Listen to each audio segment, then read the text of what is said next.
What's up, guys? Blade Master here. Welcome to the second of the best of three matches played between Swkoll and Khani. This is round one of the Goomy Baby tournament, the Reddit newbie tournament. In this match, again, it's going to look like it's a human on human. Yeah, second human on human engagement between Swkoll and Khani, and it's looking like a very similar setup as before. Two refineries are right off the bat from Swkoll. Meanwhile, a refinery and a factory from Khani. So yeah, I mean, this is the same map. It's I don't know. It's going to be interesting to see how Khani decides to change his tactics. He should go more low tier heavy, start spamming some of those tridents and stuff, which clearly didn't work for. I mean, he tried to start rushing for the more advanced units, and that was a tactic that didn't work because SW Cole has a very aggressive playstyle, judging from the few matches that I've seen him play. And that aggressive playstyle, when it's going to be the same faction, I mean, when it's going to be human versus human, I think an aggressive human playstyle would probably work much better than a defensive one. Combining that with the stealth attachment that he had early on, well, it made for a pretty decisive combo, I'd say. Hold on one second.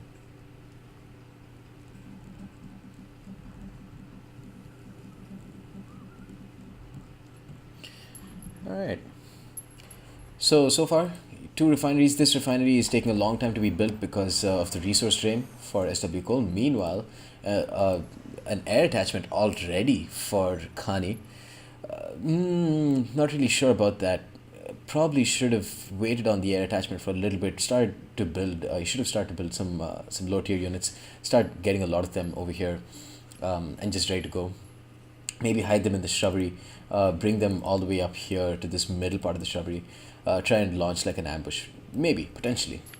I just don't see the use of an air attachment so early on in the game, other than it being effective later on. But as for now, present immediate benefits, I don't really see what it can provide.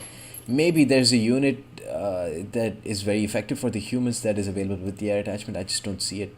I don't see it. I'm going to scout out with one of his revolvers.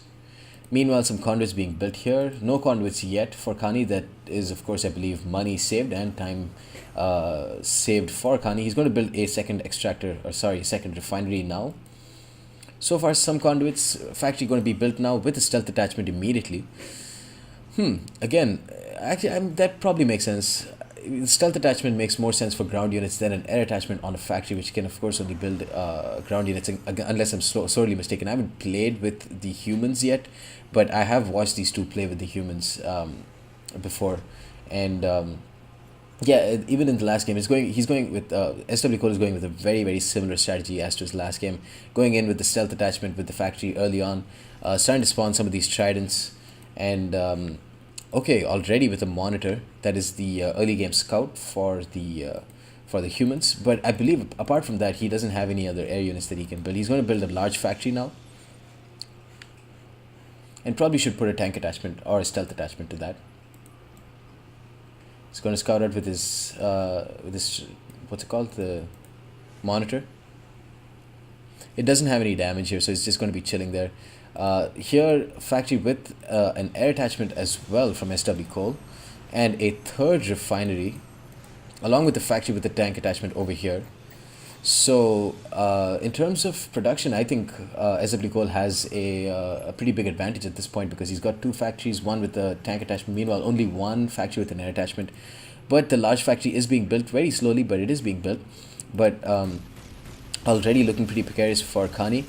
The revolver is not going to stand to the tridents, and they are free to go and attack these extractors if they so please. There are no defensive anti-heavy defensive towers for Khani at this point, so free reign on those refineries. He's instead going to hit the conduits. He's going to aim for the middle conduit, which would make him lose power for the large factory and the refinery in one go.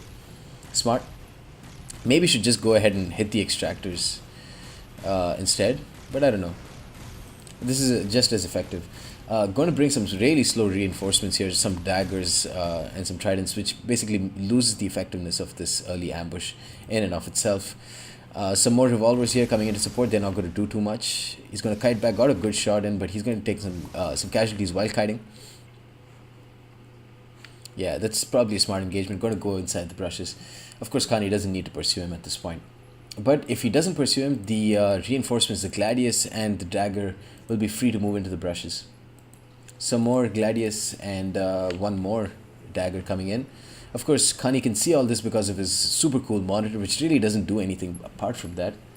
So it's a curious choice. It's definitely a curious choice, the monitor. I don't really see what purpose it has. Maybe he's kind of afraid of the whole stealth being used against him. But I'm not really sure if the monitors themselves can see stealth units or detect stealth units. I'm not really sure if they can't do that. I don't see the purpose of them. But yeah, that's my thoughts so far.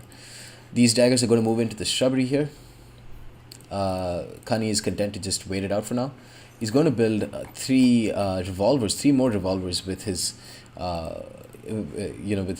large factory. I wish I knew more about this game so I could tell you guys about the revolvers. For now, all I know is that they're basically like the stalker. Meanwhile, Gladius is obviously the tank for the human race.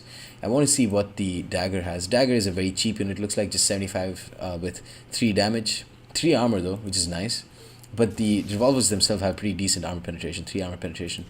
I want to see the trident though, which was used to pretty great effect by Swkoll in the last game. Let's see if I can take a look at their stats. Trident here, 115, 8 damage, 1 rate of fire, but 325 range. Compare that to 325 and 18, 325, 18. But these units have 15 less health, right? So 8 and 18. Okay. I'm kind of surprised how these revolvers lost so easily. Wow, stealth attachment coming in there, but these units are able to see them. I believe that's because of the monitor there. Yeah, probably makes sense. That's why the monitor is over there. So smart play by Khani in that sense. Completely foiled the early stealth game that Swkoll was really going for. So the daggers over here are going to take a lot of damage because at the end of the day more units are there, just sheer force. But the anti-heavy sentinel is going to get a lot of kills in the process. Going to pull back with his Gladius and his other units, but again it looks like Swkoll has taken a pretty good first step into this battle, but he's just being aggressive. That's all. It's just a difference in their playstyles. Refinery over here is looking very, very vulnerable. Again, more stealth units attacking.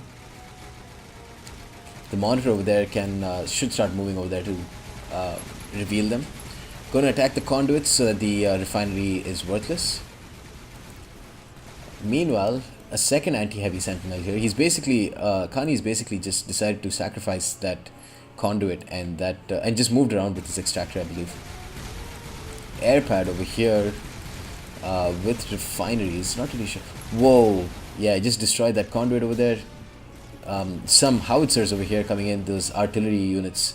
The splash damage was taken by a lot of these units in the process. They just weren't able to kite effectively enough. Some longbows. Woo, nice, 42 damage. Very specialized units, can be used very effectively to take out these howitzers, but of course the anti-heavy sentinels were there to kill them off. I'm going to kite back more. One thing that I don't see in this map is the elevation, which kind of sucks because elevation plays a huge role in this game from what I've seen. And if there were more ridges and ledges, that would be fun.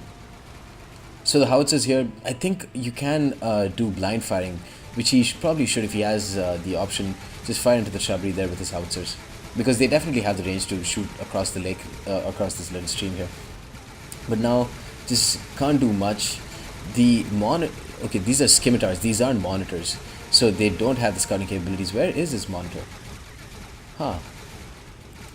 He doesn't have the monitor, so the stealth units for Swkoll are going to take free shots here, and so are the longbows. The longbows, I believe, are an anti-air unit. I guess they seem to be an anti-air unit.